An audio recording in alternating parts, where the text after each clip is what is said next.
হজে দোয়া করার সবচেয়ে গুরুত্বপূর্ণ সময় এবং স্থান কোনটি? খুবই দরকারি একটি প্রশ্ন।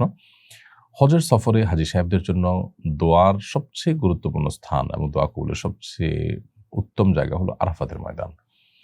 কারণ নবী করিম সাল্লাল্লাহু আলাইহি ওয়াসাল্লাম বলেছেন, খায়রুদ দুআই দুআউ ইয়াউমি আরাফাহ।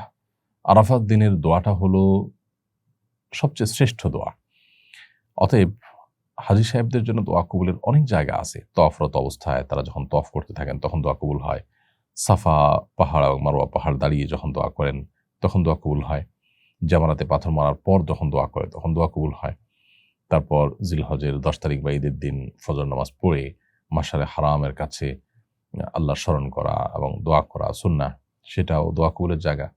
কিন্তু এসব জায়গাগুলোর ভিতরে সবচেয়ে দোয়া কবুলের উত্তম জায়গা এবং শ্রেষ্ঠ জায়গা হলো আরাফাতের ময়দান। সেজন্য আরাফাতের ময়দানের পুরো সময়টুকু একবারে সূর্য ডোবা পর্যন্ত, জোহরের পর থেকে নিয়ে সূর্য ডোবা পর্যন্ত পুরো সময়টুকু ব্যক্তিগত এবং প্রয়োজনীয় কাজের বাইরে দোয়াতে মাশগুল থাকা উচিত। এটাই হলো সবচেয়ে উত্তম জায়গা। এবং আরাফাতের ময়দানের দোয়ার মধ্যে আবার সবচেয়ে শ্রেষ্ঠ দোয়া হলো লা ইলাহা ইল্লাল্লাহু ওয়াহদাহু লা শারীকা লাহু লাহুল মুলকু ওয়া লাহুল হামদ ওয়া হুয়া আলা কুল্লি শাইইন কাদির। একজনের হজের উদ্দেশ্যে গাছ লাগিয়েছেন। গাছ বড় হলে গাছের টাকা বিক্রি করে হজ করবেন। কিন্তু অভাবের কারণে গাছ বিক্রির টাকা অন্য কাজে ব্যবহার করেছেন। এতে তার কোনো কাফফারা দিতে হবে কিনা? বা তার জন্য এটা কেমন কাজ হয়েছে? কারোর যদি হজ ফরজ না হয়, তিনি গরিব মানুষ, হজ করার উদ্দেশ্যে গাছ লাগিয়েছেন, গাছ বড় হবে এটা বিক্রি করে হজ করবেন। তো তার আগে কোনো কারণে তিনি এটিকে কাটতে হয়েছে, অভাবের কারণে কাটতে হয়েছে যেমনটি আপনি লিখেছেন।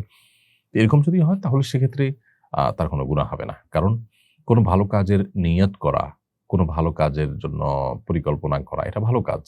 কিন্তু সেই পরিকল্পনা যদি কোনো কারণে তার পরিবর্তন করতে হয়, সেটা কোনো নিষিদ্ধ বিষয় নয়। তবে যদি এই কাজটি তার জন্য ফরজ হয়ে থাকে, যেমন হজটা তার উপর ফরজ, তাহলে সেক্ষেত্রে সেটি তাকে যেকোনো মূল্যে করতে হবে। এখন তিনি গাছ বিক্রি করেছেন, তাহলে অন্য কোনো কিছু করবেন। এটা হলো সচ্ছল ব্যক্তির জন্য। যিনি অভাবী, তার উপর হজ ফরজই হয়নি, তিনি নিজে নফল হিসেবে হজ করতে চাচ্ছেন, চেষ্টা করেছেন, কোনো কারণে সেটা করতে পারেননি, তাহলে তার গুনাহ তো হবেই না।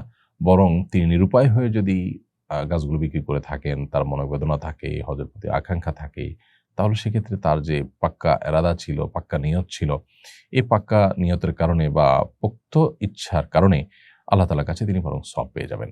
কারণ নবী করিম সাল্লাল্লাহু আলাইহি ওয়াসাল্লাম বলেছেন, মান হাম্মা বিহাসানাতিন ফালাম ইয়ামালহা, যে ব্যক্তি কোনো ভালো কাজ করার প্রতিজ্ঞা করেছে অথচ কাজটা করতে পারল না, তাহলে তাকে তার ওই ভালো কাজের প্রতিজ্ঞার কারণে আল্লাহ তাআলা সওয়াব দান করবেন। এজন্য আপনি এর কারণে সওয়াবের ভাগীদার হবেন ইনশাআল্লাহু তাআলা। যদি এটি নিরুপায় হয়ে করে থাকেন এবং আপনার হজ ফরজ না হয়। হজ ফরজ হয়ে থাকলে সেক্ষেত্রে আপনি গাছ নিরুপায় হয়ে কেটেছেন, ভালো কথা। তাহলে অন্য কোনোভাবে আপনি হজ আদায় করতেই হবে যদি ফরজ হয়ে থাকে।